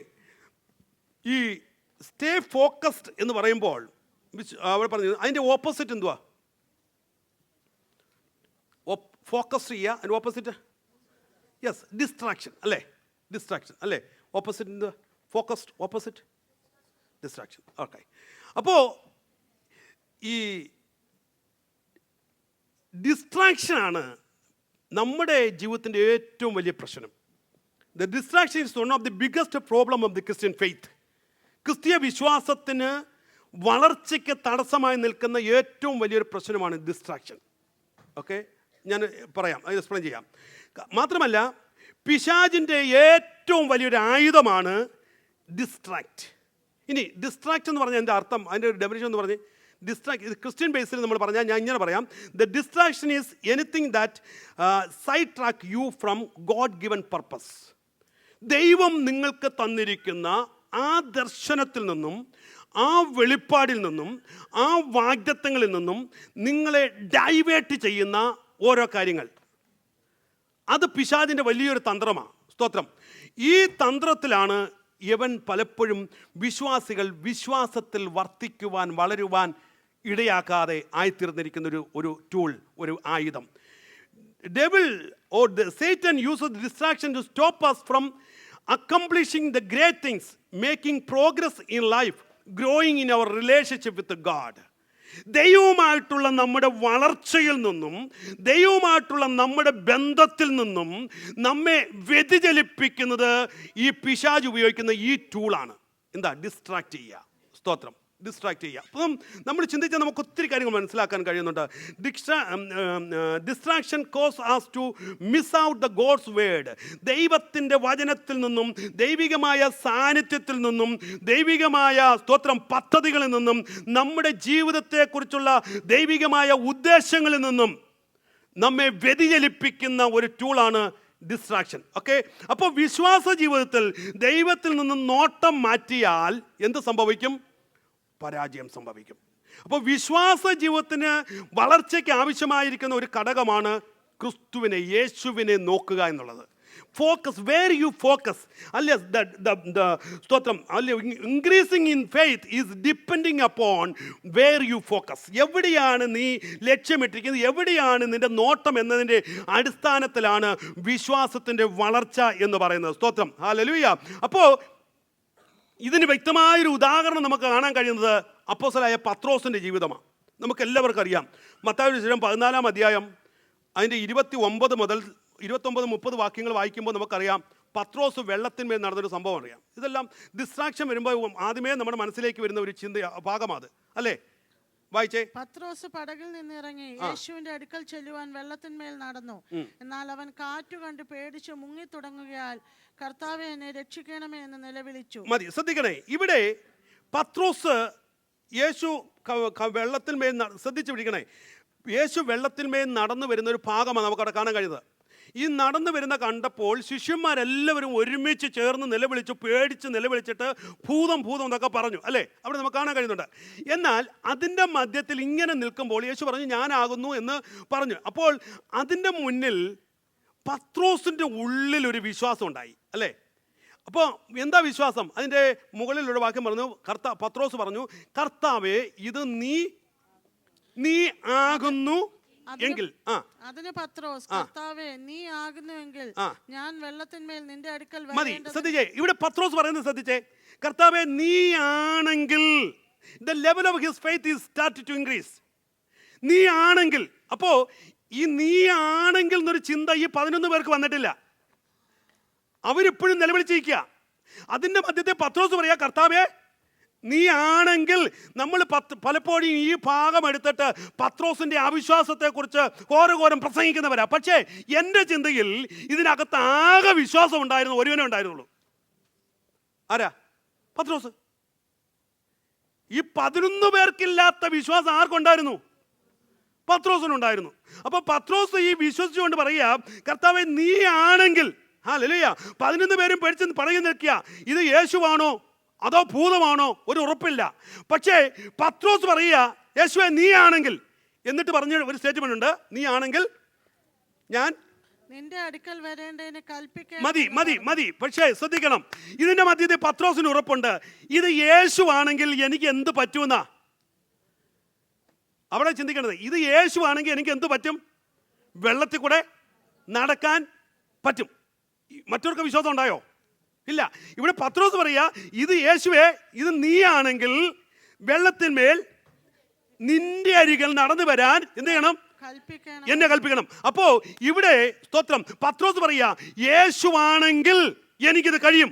യേശുവാണെങ്കിൽ ഈ വെള്ളത്തിന്മേൽ നടക്കാൻ, അല്ല യേശുവാണെങ്കിൽ നിന്റെ അരികിൽ വരാൻ എനിക്ക് കഴിയും. അപ്പോൾ ശ്രദ്ധിക്കണം, യേശുവാണെങ്കിൽ ഉറപ്പുണ്ടെങ്കിൽ ചിലതൊക്കെ സംഭവിക്കും. ഇന്ന് പലപ്പോഴും നമ്മുടെ ജീവിതത്തിൽ സംഭവിക്കാതിരിക്കുന്നത് നാം പിൻപറ്റുന്ന, നാം വിളിക്കുന്ന യേശുവിനുള്ള വിശ്വാസത്തിന്റെ കുറവാ.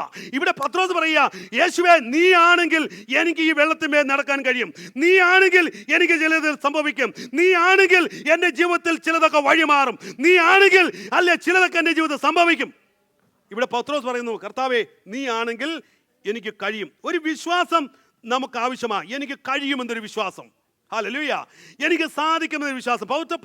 പത്രോസ് പറയുന്നത്, എനിക്ക് വെള്ളത്തിന്മേൽ നടക്കാൻ എന്ത് ചെയ്യുന്ന കഴിയും. ഹല്ലേലൂയ. ഇന്ന് പകൽക്കാലം ഈ വിശ്വാസം എത്ര പേർക്കുണ്ട്? ഹല്ലേലൂയ. നമ്മൾ ആരാധിക്കുന്ന ദൈവം ആരാണെന്ന് നമുക്ക് ഉറപ്പുണ്ട്. നമ്മൾ വിശ്വസിക്കുന്ന ദൈവം ആരാണെന്ന് ഉറപ്പുണ്ട്. ഈ ദൈവം അല്ലെ സ്തോത്രം ദൈവമാണെങ്കിൽ, അല്ലെങ്കിൽ വിശ്വസിക്കുന്ന ജീവനുള്ള ദൈവമാണെങ്കിൽ എനിക്കിത് കഴിയുമെന്ന് പറയാൻ എത്ര പേർക്ക് കഴിയും? ആമേൻ. ഹല്ലേലൂയ. ഞാൻ ആരാധിക്കുന്ന ദൈവം അല്ലെ രോഗിയെ സൗഖ്യമാക്കാൻ കഴിയുന്ന ദൈവമാണെങ്കിൽ എൻ്റെ രോഗത്തെയും സൗഖ്യമാക്കാൻ കഴിയും. ഞാൻ ആരാധിക്കുന്ന ദൈവം പ്രശ്നത്തെ മാറ്റാൻ കഴിയുന്ന ദൈവമാണെങ്കിൽ എൻ്റെ പ്രശ്നത്തെയും മാറ്റാൻ കഴിയും. ഞാൻ ആരാധിക്കുന്ന ദൈവം ഹല്ലേലൂയ പ്രതിസന്ധികളിൽ ഇറങ്ങി വരുന്ന ദൈവമാണെങ്കിൽ എൻ്റെയും പ്രശ്നത്തിനകത്ത് ഇറങ്ങി വരാൻ കഴിയുമെന്ന് അല്ലെ വിശ്വസിക്കാൻ കഴിയുന്ന ഒരു വിശ്വാസം. അതാണ് വിശ്വാസത്തിൻ്റെ ഒരു ലെവൽ. ഹല്ലേലൂയ. ഇവിടെ സ്തോത്രം ഹല്ലേലൂയ സ്തോത്രം, ഈ വിശ്വാസമാണ് നമുക്ക് ആവശ്യം. അപ്പോൾ ഇതിനകത്ത് സ്തോത്രം പലതും പറയുന്നുണ്ട്. എന്നാൽ ഇതൊന്നും പത്രോസിന് വിഷയമല്ല. അതിനകത്ത് അവരിൽ നിന്ന് കുറേ കാര്യങ്ങൾ 11 പേർക്ക് ഇല്ലാത്ത വിശ്വാസമുണ്ടായി. പക്ഷേ പത്രോസ് ചെയ്തൊരു കാര്യമുണ്ട്. സ്തോത്രം, ആ വിശ്വാസത്തിൽ അവൻ അവിടെ നിൽക്കുകയല്ല. He just came out. എവിടെ നിന്നാ? ബോട്ടിൽ നിന്ന് അവൻ പുറത്തിറങ്ങി. കാരണം എന്താ? അവൻ്റെ വിശ്വാസമാണ്. ഹല്ലേലൂയ. അപ്പോൾ ഇവിടെ അവിശ്വാസമുള്ളത് പത്രോസിനാണോ ഈ 11 പേർക്കാണോ? സ്തോത്രം. ഇവിടെ ആർക്കാ വിശ്വാസമുള്ളേ? ഹലോ, ഈ വിശ്വാസം ഉണ്ടായോണ്ടല്ലയോ പത്രോസ് ഈ ബോട്ടിൽ നിന്ന് വെള്ളത്തിൽ ഇറങ്ങിയത്? ഇല്ലെങ്കിൽ ഇറങ്ങുമായിരുന്നോ? ഇല്ല. അപ്പൊ ബോട്ടിൽ നിന്നും അല്ലെങ്കിൽ ആ പടകിൽ നിന്നും പത്രോസ് വെള്ളത്തിൽ ഇറങ്ങി. സ്തോത്രം. അല്ല, ഇതൊരു വിശ്വാസത്തിന്റെ സ്റ്റെപ്പായിരുന്നു. പക്ഷെ അവിടെ നിന്ന് താൻ യാത്ര ചെയ്യുക, മുന്നോട്ട് യാത്ര ചെയ്യുക. അപ്പോൾ ഇന്നും നമ്മൾ പുറത്തിറങ്ങാതിരിക്കുന്നതിന്റെ കാരണം എന്താണെന്നറിയാമോ? വിശ്വാസം ഇല്ലാത്തതുകൊണ്ടാ. പലതിലും നമ്മൾ ഇപ്പോഴും നിൽക്കുക, അല്ലെങ്കിൽ ആ പടകെ നമ്മൾ നിൽക്കുക, അതിൽ നിന്ന് പുറത്തോട്ട് ഇറങ്ങിയിട്ടില്ല. വിശ്വാസത്തിന്റെ ഒരു പടിയിലേക്ക് ഇറങ്ങിയിട്ടില്ല, വിശ്വാസം ഇല്ലാത്തതുകൊണ്ടാ. അപ്പോൾ പത്രോസ് അത് വിശ്വസിച്ചു, അവൻ പടകിനെ. അപ്പോൾ we need to get out of the boat. ഇത്രയും കാര്യങ്ങൾ വിശ്വാസത്തിൽ. അപ്പോൾ പത്രോസ് ഇറങ്ങിക്കഴിഞ്ഞു. ഇനി തന്റെ യാത്രയാണ് കാണുന്നത്. ഈ യാത്രയിൽ എന്താ സംഭവിച്ചേ? എന്നാൽ അവൻ കാറ്റ് കണ്ട് പേടിച്ച് മുങ്ങി തുടങ്ങുകയാൽ കർത്താവേ എന്നെ രക്ഷിക്കണമേ എന്ന് നിലവിളിച്ചു. അപ്പൊ ആദ്യമേ തന്റെ നോട്ടം എങ്ങോട്ടായിരുന്നു? Where was his focus? ക്രിസ്തുവിൽ ഫോക്കസ് ചെയ്തു. ക്രിസ്തുവിൽ ഫോക്കസ് ചെയ്തതുകൊണ്ട് യവൻ വെള്ളത്തിലേക്ക് ഇറങ്ങി. ക്രിസ്തുവിൽ ഫോക്കസ് ചെയ്തിരുന്നത് കൊണ്ട് അവൻ വെള്ളത്തിൽ നടന്നു. ശ്രദ്ധിക്കണം, വെള്ളത്തിൽ നടന്നു. പക്ഷേ എപ്പോൾ അവൻ്റെ ഫോക്കസ് മാറിയോ, യാത്രയുടെ തുടക്കത്തിലല്ല, ബോട്ടിൽ നിന്ന് ഇറങ്ങുമ്പോഴല്ല, ഓൺ ദ വേ, യാത്രയുടെ മധ്യത്തിൽ തൻ്റെ ഫോക്കസ് സ്വല്പം ഒന്ന് മാറിപ്പോയി. ഹല്ലേലൂയ. ആ ഫോക്കസ് മാറിയപ്പോഴെന്താ സംഭവിച്ചേ? സ്തോത്രം. തിരമാലയും കാറ്റും കണ്ട് പേടിച്ചു പോയി. ഹല്ലേലൂയ. ഇവിടെയാണ് നമ്മുടെ ജീവിതത്തിനെയും പലപ്പോഴും പരാജയം. വിശ്വാസത്താൽ ഇറങ്ങി തിരിച്ചു, സ്റ്റെപ്പ് ഔട്ടൊക്കെ ചെയ്തു. പക്ഷേ യാത്രയുടെ മധ്യത്തിൽ കടന്നു വരുന്ന പ്രശ്നം വന്നപ്പോൾ, പ്രതിസന്ധി വന്നപ്പോൾ, പ്രതികൂലങ്ങൾ വന്നപ്പോൾ എന്ത് ചെയ്യാൻ തുടങ്ങി? ഫോക്കസ് മാറിപ്പോയി. ഇപ്പോൾ നമ്മുടെ ഫോക്കസ്, സ്തോത്രം, അല്ല, നമ്മെ വിളിച്ച ദൈവത്തിലല്ല, നമ്മുടെ കയ്യിലിരിക്കുന്ന റിപ്പോർട്ടിലാണ്. ഇപ്പോൾ നമ്മുടെ ഫോക്കസ് നമ്മെ വിളിച്ച ദൈവത്തിലല്ല, ഗവൺമെന്റിന്റെ നിയമത്തിന്റെ മുന്നിലാണ്. സ്തോത്രം. ഹല്ലേലൂയ. നമ്മുടെ ഫോക്കസ്, ഹല്ലേലൂയ, വിളിച്ച കർത്താവിലല്ല, ഇപ്പോൾ നമ്മുടെ ഫോക്കസ് മറ്റു പല കാര്യങ്ങളിലാണ്. എന്നാൽ ഇന്ന് പകൽക്കാലം വ്യക്തമായി മനസ്സിലാക്കണം, വിശ്വാസത്തിന്റെ വളർച്ചയുടെ അടിസ്ഥാനമായി ഇരിക്കുന്ന കാര്യം ഫോക്കസ്. ക്രിസ്തുവിൽ നിങ്ങളുടെ ശ്രദ്ധ കേന്ദ്രീകരിക്കുക. വിശ്വാസത്തിന്റെ നായകനും അല്ല പൂർത്തി വരുത്തുന്നതുമായ യേശുവിനെ നോക്കുക. ഹല്ലേലൂയ. ഇവിടെ ഇതാണ് പിശാച് ചെയ്യുന്ന ഏറ്റവും വലിയ കാര്യം. നിങ്ങളുടെ ഫോക്കസ് മാറ്റുക. He want you to focus on your problem, focus on your insufficiency, focus on your difficulties than focusing on Christ. Hallelujah. ക്രിസ്തുവിൽ നോക്കേണ്ടതിന് പകരം നിങ്ങളുടെ ഇൻസഫിഷ്യൻസിയിലേക്ക് നിങ്ങളുടെ നോട്ടം മാറ്റുക, നിങ്ങളുടെ ഇല്ലായ്മകളിലേക്ക് മാറ്റുക, നിങ്ങളുടെ അസാധ്യതകളിലേക്ക് മാറ്റുക. ഇതല്ലേ, അതുകൊണ്ടല്ലേ പലപ്പോഴും വിശ്വാസത്തിൽ വളരാൻ കഴിയാതിരിക്കുന്നത്? ഒന്ന് പരിശോധിച്ച് നോക്കിയേ. അല്ല, ഞാൻ പറയുന്നു, സ്തോത്രം, ഞാൻ വിശ്വാസത്തോടെ പറയുന്നു, ക്രിസ്തുവിൽ ഫോക്കസ് ചെയ്തിട്ട് നിങ്ങൾ മുന്നോട്ട് പോയാൽ ഏത് അസാധ്യതകളും സാധ്യമായി തീരും. കാരണം വചനം വിളിച്ചു പറയുന്നു, ഉള്ളതിനെ, സ്തോത്രം, ഇല്ലാത്തതിനെ ഉള്ളതുപോലെ വിളിച്ചു വരുത്താൻ, ഇമ്പോസിബിൾ ആയതിനെ സാധ്യമാക്കി തീർക്കാൻ, മരിച്ചു മൺമറിഞ്ഞവനെ പുറത്തു കൊണ്ടുവരാൻ, മരിച്ചതിനെ ജീവിപ്പിക്കാൻ, രോഗികളെ സൗഖ്യമാക്കാൻ കഴിയുന്നൊരു ദൈവമാണെന്ന് ഞാൻ വിശ്വസിക്കുന്നു.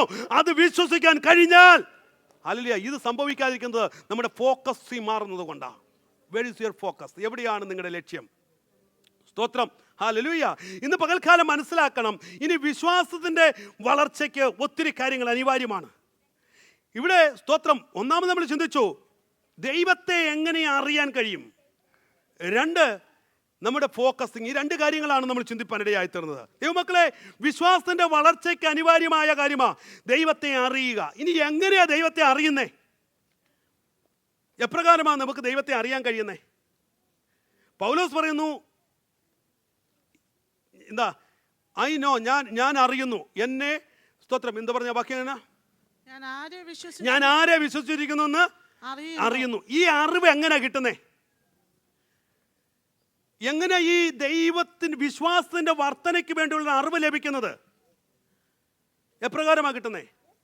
പറഞ്ഞു, എങ്ങനെയാ നമുക്ക് വിശ്വാസത്തിന്റെ വർധനയ്ക്ക് ഒരു അറിവ് കിട്ടുന്നത്? How we get that knowledge? പറ. വചനം, ദൈവവചനത്തിൽ കൂടെ. ഹല്ലേലൂയ. ദൈവവചനത്തിൽ കൂടെ, ദൈവവചനം പഠനത്തിൽ കൂടെ, ദൈവവചന വായനയിൽ കൂടെ നമുക്ക് വിശ്വാസം ഇന്നും നമ്മൾ ഇറങ്ങിത്തിരിച്ചപ്പോഴുള്ള ആ ഒരു ലെവലല്ലാതെ വിശ്വാസത്തിൻ്റെ ഒരു ലെവൽ, ഒരു പടി മുന്നേറാൻ പറ്റിയിട്ടുണ്ടോ? ഒന്ന് ചിന്തിച്ചു നോക്കി. ഞാൻ പറയുന്നത്, ഞാൻ നേരത്തെ ഓർപ്പിച്ചതുപോലെ രാവിലെയും വൈകിട്ടും എന്നെ അനുഗ്രഹിക്കണം, എൻ്റെ കുഞ്ഞുങ്ങളെ അനുഗ്രഹിക്കണം, അവരുടെ ഭാവി അനുഗ്രഹിക്കണം, പ്രാർത്ഥനയുടെ കാര്യമല്ല പറയുന്നത്. വിശ്വാസത്തിൽ എന്തെങ്കിലും ഒന്ന് നേടിയെടുക്കാൻ പറ്റിയിട്ടുണ്ടോ? വിശ്വാസത്തിൽ എന്തെങ്കിലും പ്രാപിക്കാൻ പറ്റിയിട്ടുണ്ടോ? വിശ്വാസത്തിൽ കൂടെ ഞാൻ ഇത് പ്രാപിച്ചു എന്ന് പറയാൻ കഴിയുന്നുണ്ടോ? സ്തോത്രം. വിശ്വസിച്ചുകൊണ്ട് ഒരു വിടുതൽ ഏറ്റെടുക്കാൻ കഴിഞ്ഞിട്ടുണ്ടോ? ഇറങ്ങിത്തിരിച്ചപ്പോഴുള്ള വിശ്വാസത്തിൽ നിന്ന് ഒരു പടിയെങ്കിലും മുന്നേറാൻ കഴിയുന്നുണ്ടോ? എന്താ കാരണം? വചനത്തിലുള്ള അറിവില്ലായ്മയാ. സ്തോത്രം. വചന പഠനമില്ല. വായിക്കേണ്ടതുപോലെ വായിക്കത്തില്ല. രാവിലെയും വൈകിട്ടും അല്ലെങ്കിൽ സ്ഥിരമായി ദൈവവചനം വായിക്കുന്ന എത്ര പേരുണ്ടെന്ന് ഞാനിപ്പോൾ കൈവക്കാൻ പറഞ്ഞാൽ ഞാൻ പോയിക്കുന്നില്ല. സ്തോത്രം. ഹല്ലേലൂയ. ആമേൻ. വചന പഠനമില്ല. അതാണ് നമുക്ക് ദൈവത്തെ അറിയേണ്ടതുപോലെ അറിയാനും വിശ്വസിക്കേണ്ടതുപോലെ വിശ്വസിക്കാനും കഴിയാതിരിക്കുന്നത്. നമ്പർ 2, ഫെലോഷിപ്പ്, കൂട്ടായ്മ. കൂട്ടായ്മ ഉണ്ടോ? ഹലോ, കൂട്ടായ്മയില്ല. ആമേൻ. ഹല്ലേലൂയ. സ്തോത്രം. അപ്പോൾ വിശ്വാസത്തിൻ്റെ വർധനവ്, ഹൗ ക്യാൻ നോ, എങ്ങനെയാ ദൈവത്തെ അറിയാൻ കഴിയുന്നത്? ആമേൻ, ഹല്ലേലൂയ. പൗലോസ് പറയുന്നു, ഞാൻ ആരെ വിശ്വസിച്ചിരിക്കുന്നു അറിയുന്നു.